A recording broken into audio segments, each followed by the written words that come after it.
Agora você ouve uma palavra de vida com o pastor Érico Rodolfo Bussinger.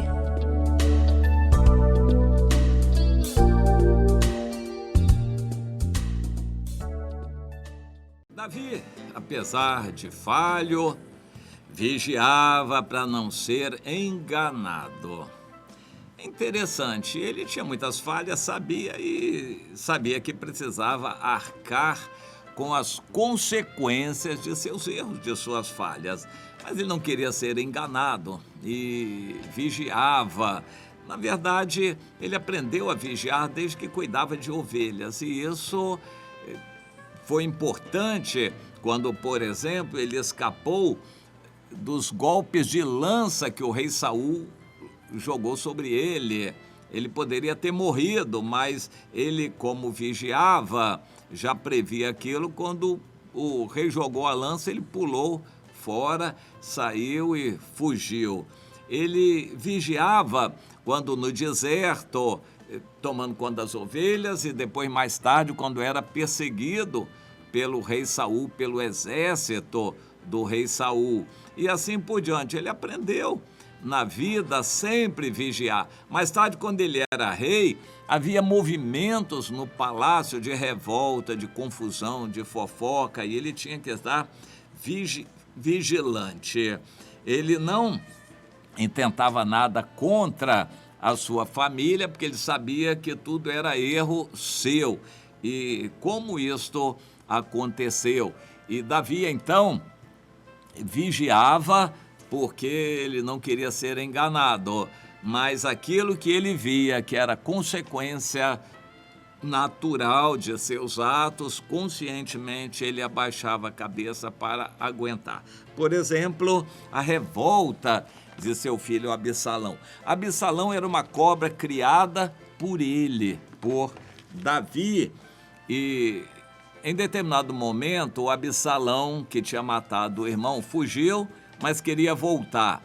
Mandou recado pelo seu primo Joabe, que era sobrinho de Davi e comandante do exército, que ele queria ver o pai dele, e para sondar o pai. E como ele sabia que o pai não era vingativo, tinha um coração mole, perdoador, com o tempo passado, já de 3 anos, ele esperou então e sabia que ia ter alguma audiência com o pai. E de fato isso aconteceu. Mas o Joabe usou uma mulher tecoíta para chorar, tentar enganar o rei, e não conseguiu. Davi descobriu a manha toda.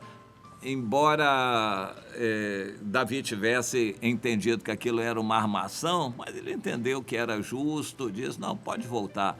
Diga lá para o Joabe, para avisar o Absalão que pode voltar, mas eu não quero vê-lo, ele fique na casa dele. O Davi devia tomar alguma providência com relação ao Absalão, pelo que o Absalão tinha feito, matado o irmão, e sem motivo muito forte para isto. E o Davi não tomou essa providência, mas fica para lá, distante. Com o tempo, o Absalão foi se revelando aquela serpente que era. Nós somos, na vida, muitas vezes, também surpreendidos por situações, por atitudes de pessoas que nós não imaginávamos. Mas nós temos que estar preparados para tudo. A qualquer momento podemos sofrer uma traição, podemos ser agredidos pelas costas, a qualquer momento nós podemos encontrar situações várias, temos que estar vigilantes. A Bíblia nos ensina lições. A vida de Davi, para nós, é muito didática, nos instrui muito a respeito de seus erros. Os principais erros de Davi foram na área de família. Ele arranjou muitas mulheres, se deu a liberdades nessa área sexual e não formou uma família. Em consequência de ter várias mulheres e muitos filhos e várias famílias, ele não se dedicou muito a nenhuma delas e criou cobras dentro de casa. A família de Davi não foi grande coisa. Tanto é que quando Deus quis arranjar um outro filho para Davi que fosse mais fiel e que pudesse ser sucessor dele, Deus permitiu que Davi caísse no pecado com a Batseba, para que daquele pecado feio, horrível aos olhos de Deus, pudesse surgir um ato de graça e assim mover o coração de Davi por arrependimento a cuidar daquele filho. Salomão dá testemunho no capítulo 4 de Provérbios de que o pai dele dava atenção a ele quando era pequeno. Desde pequeno, Davi se assentava com o Salomão para ensinar, para educar. E o Salomão teve o que os outros irmãos não tiveram: atenção do pai. Quando os outros eram pequenos, Davi estava muito ocupado com guerras e outras coisas. Davi tirava o tempo pessoal dele para tocar a harpa, cantar a Deus, louvores, compor músicas. Ele gostava de tirar esse tempo com Deus, mas para a família, ou as famílias, para os filhos, ele não deu atenção. Mas por causa da crise desencadeada com o pecado dele, com a Batseba, e a Batseba também se quebrantou muito, então, como consequência daquele erro, a cabeça de Davi mudou e ele pôde cuidar do filho.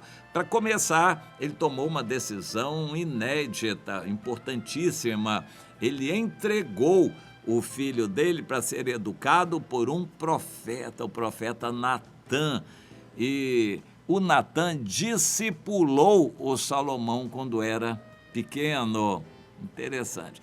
Davi fazia a sua parte também, se assentava com o filho e exortava, mas o mais da instrução, das aulas, era o profeta Natã que dava. Então, Salomão teve o melhor que se podia ter.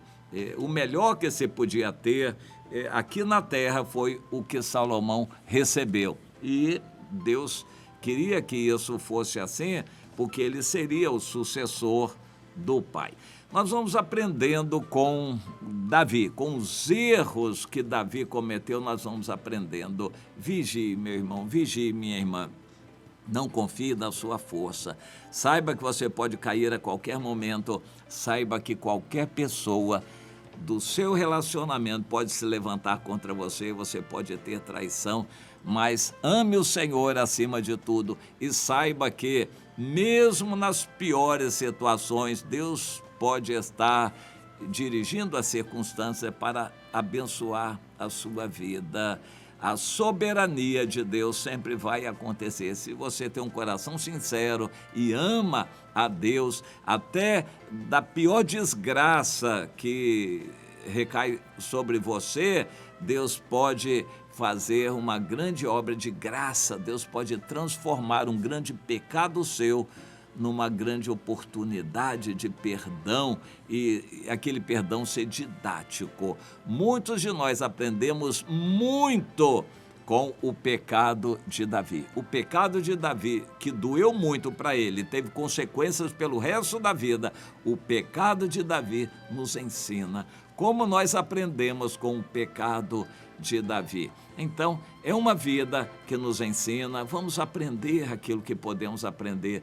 Minha irmã, muita coisa ainda vai acontecer na sua vida, se prepare. Meu irmão, Deus quer fazer coisas maravilhosas, não pela sua grandeza ou pela sua força, mas às vezes pelo seu pecado. A grande obra de Deus às vezes vai ser feita na sua vida através do seu pecado. Pense nisto, valorize a graça de Deus, sempre valorize a graça de Deus na sua vida.